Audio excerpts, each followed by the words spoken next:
Freddy State, madam.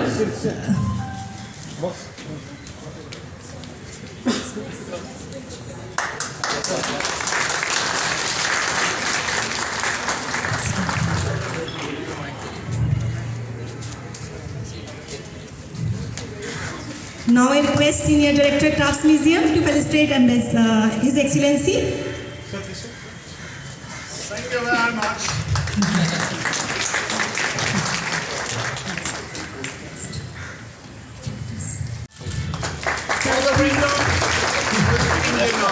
So please to They are. I'm looking at the fabric. One and she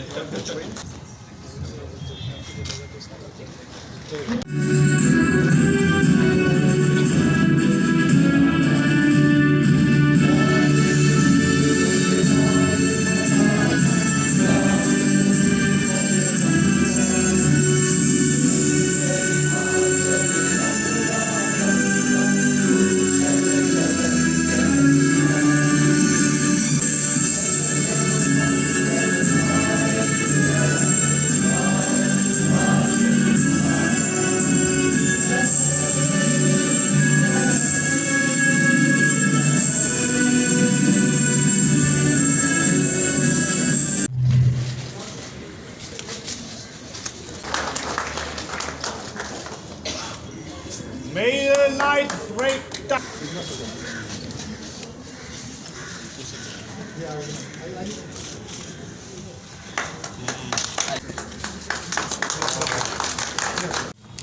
Being the Danish ambassador to lovely India, I'm here on my 9th year, and now I see a dream coming true.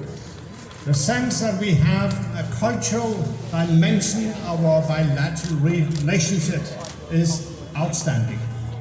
And I'd like to thank, in particular, Madam Minister, because shortly after you took office, we met, and while discussing, you said, let's have a cultural exchange program. The bureaucrats were a little bit hesitant, but that's how it is. But now we are here today. And when the two Prime Ministers, Honorable Prime Minister Narendra Modi of India and the Danish Prime Minister Mette Frederiksen, when they met, they agreed that we should have a cultural exchange program. So why are we here at this museum, the Crafts Museum of Fantastic India? Why are we focusing on textiles? We are doing that for the simple reason that when Denmark first time came to India in 1620, I was hardly born there, but perhaps I'm closer than any of you. The Danes came to today's Tamil Nadu to a place called Trangibar. We were not exploiting you. We were not plundering you. No, we were traders by heart. And the first thing we started buying from India at that time were textiles. So this tradition of combining trade history, tradition into contemporary has a lot to do with our times. When I see all the exhibition and all the things from contemporary being inspired by tradition in the exhibition, I feel proud. But I'm more proud of the fact that there are samples of many old samples that the Danish traders brought back to Copenhagen. And at the National Archives in Denmark, there are many huge protocols with tons of samples from these years, so many years back. My dream has been really to bring it back to India, but the form in which it's being brought back to India is perhaps not the full stretch, but it's at least inspiring, I hope, many of you. So I hope that traditions is not being seen as something you can see at a museum. It's part of our life, it's part of our culture, and could we have even more collaboration between Denmark and India, from people to people, from artisans to artisans, the better. And I hope one day we'll be able to see many more products that would inspire all of us, and putting into the context that peace, harmony comes from the fantastic work that artisans, craftsmen have been doing for so many years. So with these few words, I would like to congratulate all of you, and I hope really that you will enjoy the exhibition. And don't forget that whatever we are doing is for humanity.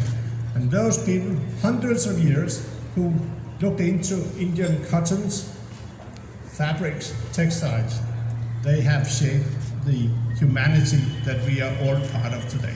So, Dhanyavad, thank you very much indeed. Young, when I look at these young men, I get a reflection of my own children. So, these young men who are dressed in beautiful Indian cotton, and some narratives which are being built around the world. I think Denmark, being the friend of India, will break those narratives and help build the right narratives. So the right narrative is that India was trading with Europe much before people know. 1620 is something when Danes would have decided to come to India themselves rather than trade through a mediator or intermediary. And much before that, India was trading with Europe through many other routes, land routes to sea routes. Sometimes it is spoken that India did not have ships, but I would say we were the sailors. And those salesmanship acumen also, people were merchants. And thus, ships which were more in the nature of before the steamships came in, the ships which were going around the world through the winds, and we were past masters in knowing the wind direction, and thus the monsoon decided the pathways. So when we look at textiles, I was just thinking where our friend Ambassador Freddy spoke about, that is, everyone in the world needs 3-4 things to live, especially as humans. Roti, kapda aur makan, as we say. Roti is the bread, kapda is the clothing, and makan is the housing. So of course housing and the food is what you need from surroundings in earlier times. Now food can be imported also.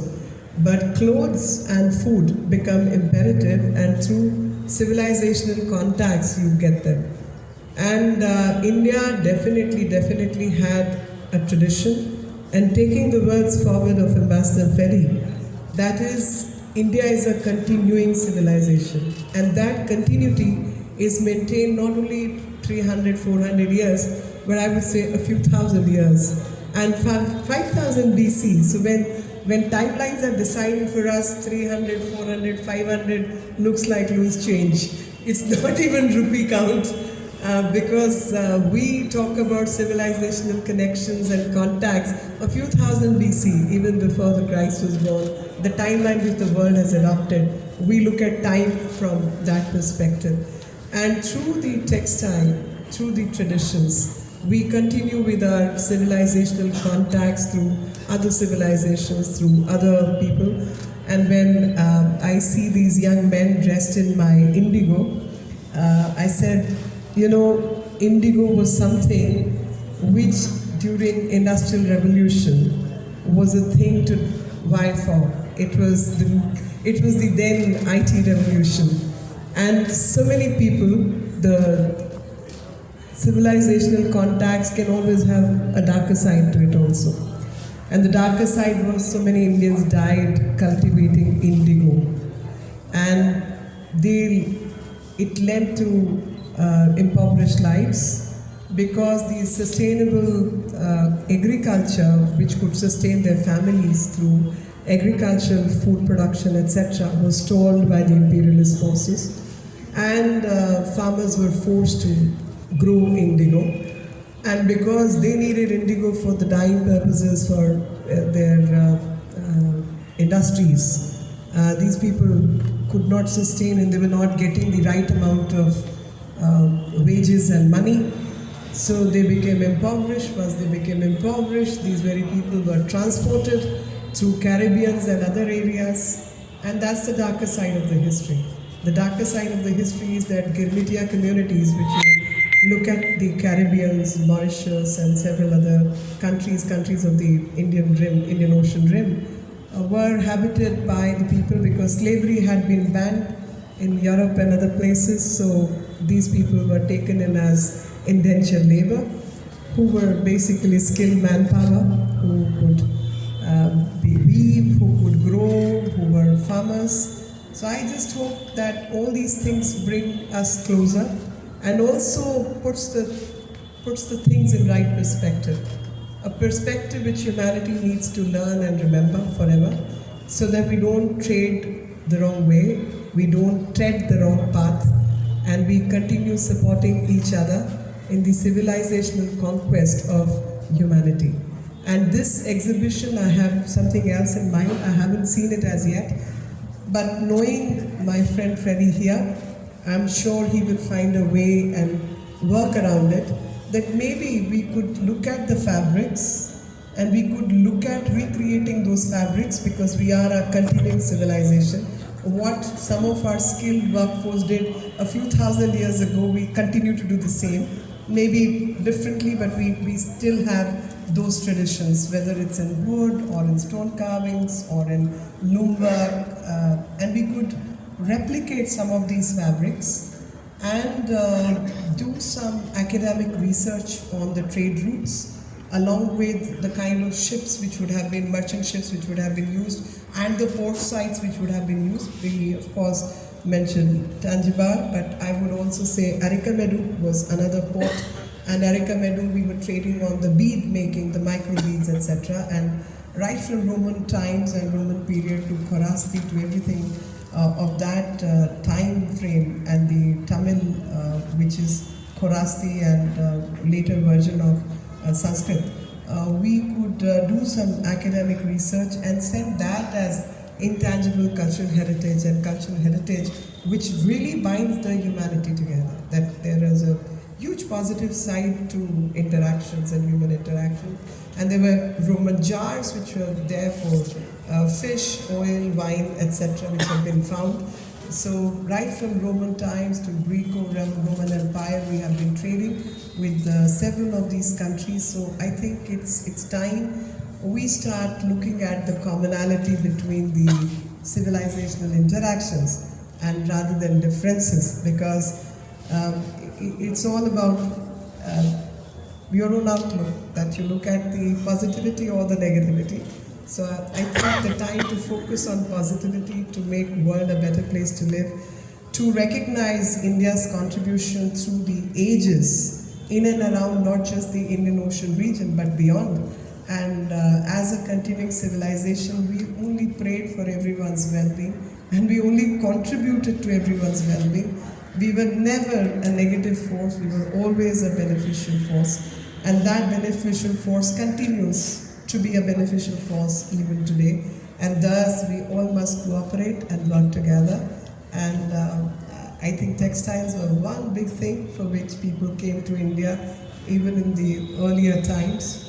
And may have led to many wrong things, but a whole lot of positivity around it. And I really love the gift I have got today. And especially the Indian fabric, which, please, would you stand for me? No, with the scarf, you are modeling for us. Nice, and the fabrics they are wearing, I'm sure any European market or any market in Americas,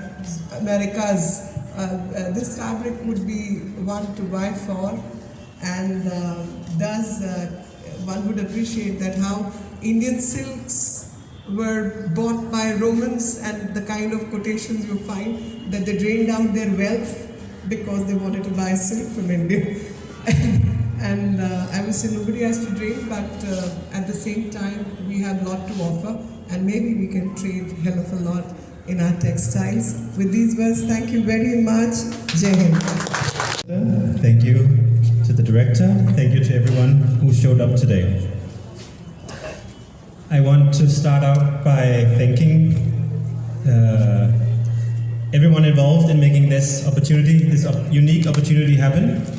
And we are super pleased, super happy to be here today. Tradition is contemporary. That's the title we've chosen for this exhibition.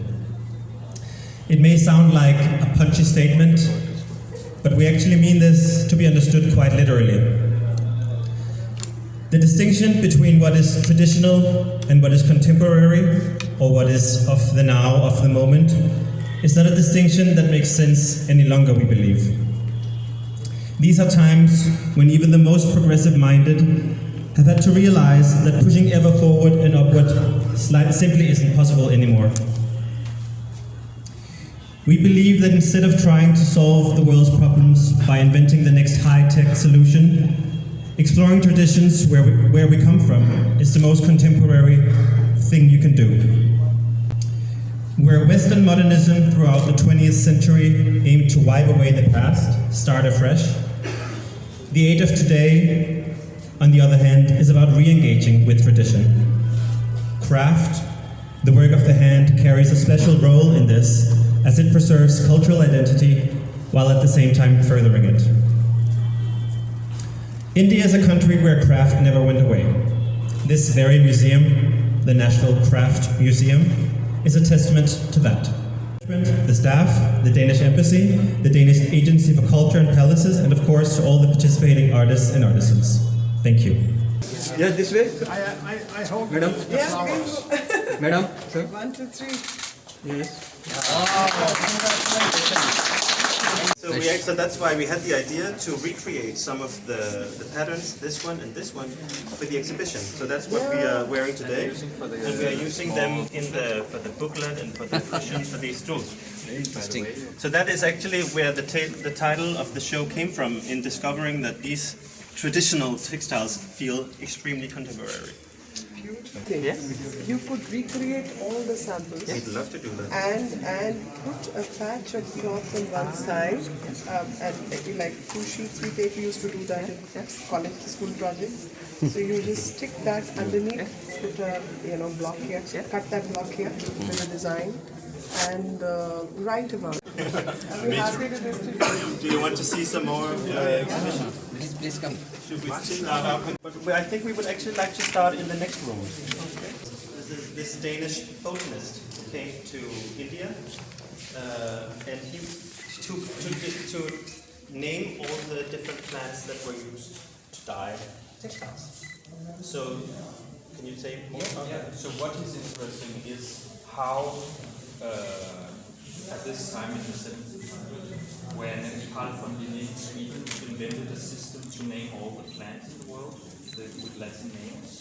He took that up, but then... So for this designer, for instance, who's called Anne Fabricius Møller, she makes these... That becomes a Starry Night. Starry Night sky. Yeah.